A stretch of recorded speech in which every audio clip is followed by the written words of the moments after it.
return this revolver to morrow." "And the first thing I do with it will be to use it on you," said Henry Jameson.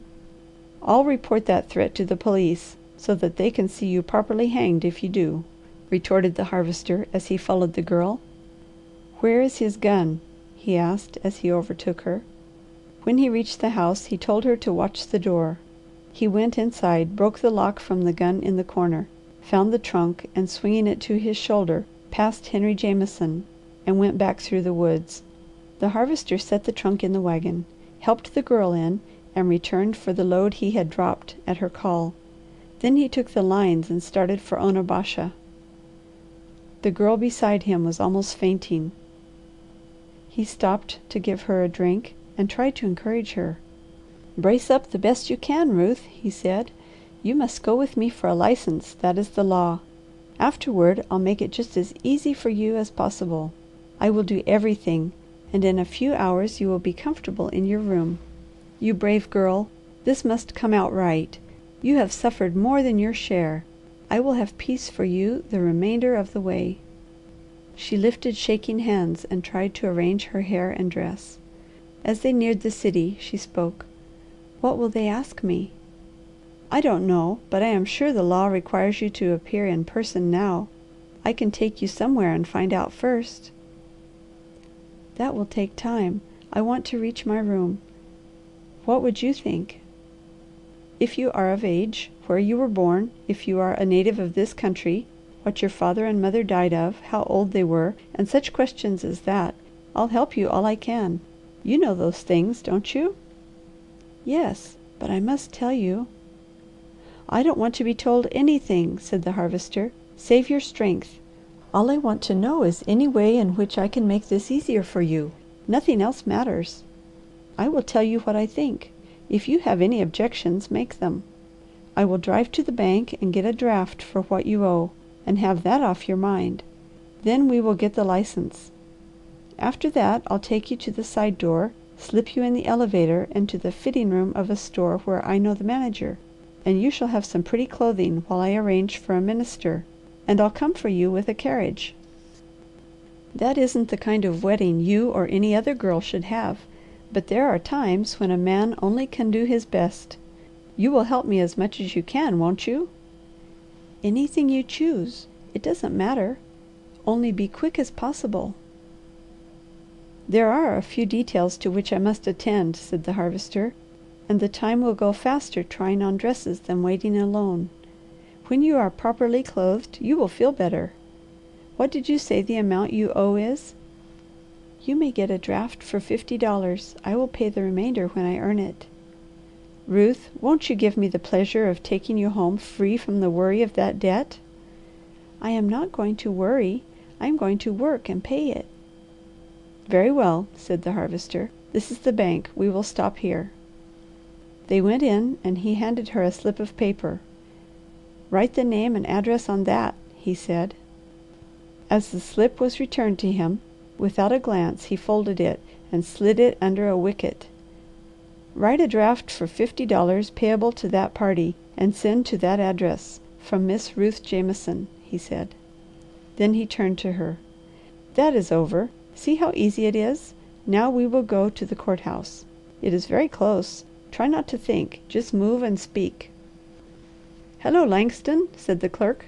"What can we do for you here?" "Show this girl every consideration," whispered the Harvester as he advanced. "I want a marriage license in your best time. I will answer first." With the document in his possession, they went to the store he designated, where he found the Girl a chair in the fitting room while he went to see the manager. "I want one of your most sensible and accommodating clerks," said the Harvester, "and I would like a few words with her." When she was presented, he scrutinized her carefully and decided she would do. "I have many thanks and something more substantial for a woman who will help me to carry through a slightly unusual project with sympathy and ability," he said, "and the manager has selected you. Are you willing?" "If I can," said the clerk. "She has put up your other orders," interposed the manager. "Were they satisfactory?" "I don't know," said the Harvester. "They have not yet reached the one for whom they were intended. "What I want you to do," he said to the clerk, "is to go to the fitting room and dress the girl you find there for her wedding. She had other plans, but death disarranged them, and she has only an hour in which to meet the event most girls love to linger over for months. She has been ill and is worn with watching, but sometimes she may look back to her wedding day with joy, and if only you would help me to make the best of it for her, I would be, as I said, under more obligations than I can express." "I will do anything," said the clerk. "Very well," said the Harvester. "She has come from the country entirely unprepared. She is delicate and refined. Save her all the embarrassment you can. Dress her beautifully in white. Keep a memorandum slip of what you spend from my account." "What is the limit?" asked the clerk. "There is none," said the Harvester. "Put the prettiest things on her you have in the right sizes, and if you are a woman with a heart, be gentle." "Is she ready?" inquired the manager at the door an hour later. "I am," said the Girl, stepping through. The astounded Harvester stood and stared, utterly oblivious of the curious people. "Hear, hear, hear!" Suddenly he whistled it in the red bird's most entreating tones. The Girl laughed and the colour in her face deepened. "Let us go," she said. "But what about you?" asked the manager of the Harvester. "Thunder!" cried the man aghast. "I was so busy getting everything else ready I forgot all about myself. I can't stand before a minister beside her, can I?" "Well I should say not," said the manager. "Indeed yes," said the Girl. "I never saw you in any other clothing. You would be a stranger of whom I'd be afraid." "That settles it," said the Harvester calmly. "Thank all of you more than words can express. I will come in the first of the week and tell you how we get along." Then they went to the carriage and started for the residence of a minister. "Ruth, you are my Dream Girl to the tips of your eyelashes," said the Harvester. "I almost wish you were not. It wouldn't keep me thinking so much of the remainder of that dream. You are the loveliest sight I ever saw." "Do I really appear well?" asked the Girl, hungry for appreciation. "Indeed you do," said the Harvester. "I never could have guessed that such a miracle could be wrought. And you don't seem so tired. Were they good to you?" "Wonderfully! I did not know there was kindness like that in all the world for a stranger. I did not feel lost or embarrassed, except the first few seconds when I didn't know what to do. Oh I thank you for this! You were right. Whatever comes in life, I always shall love to remember that I was daintily dressed and appeared as well as I could when I was married. But I must tell you I am not real. They did everything on earth to me, 3 of them working at a time. I feel an increase in self-respect in some way. David, do I appear better?" When she said David, the Harvester looked out of the window and gulped down his delight. He leaned toward her.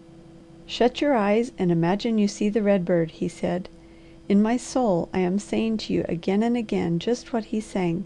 You are wonderfully beautiful, Ruth, and more than wonderfully sweet. Will you answer me a question?" "If I can." "I love you with all my heart. Will you marry me?" "I said I would." "Then we are engaged, aren't we?" "Yes." "Please remove the glove from your left hand. I want to put on your ring. This will have to be a very short engagement, but no one save ourselves need know." "David, that isn't necessary." "I have it here, and believe me, Ruth, it will help in a few minutes, and all your life you will be glad. It is a precious symbol that has a meaning. This wedding won't be hurt by putting all the sacredness into it we can." "Please, Ruth." "On one condition." "What is it?" "That you will accept and wear my mother's wedding ring in exchange," she said. "It is all I have." "Ruth, do you really wish that?" "I do." "I am more pleased than I can tell you. May I have it now?" She took off her glove and the Harvester held her hand closely a second, then lifted it to his lips, passionately kissed it, and slipped on a ring, the setting a big, lustrous pearl. "I looked at some others," he said, "but nothing got a second glance save this. They knew you were coming down the ages, and so they got the pearls ready. How beautiful it is on your hand! Put on the glove and wear that ring as if you had owned it for the long, happy year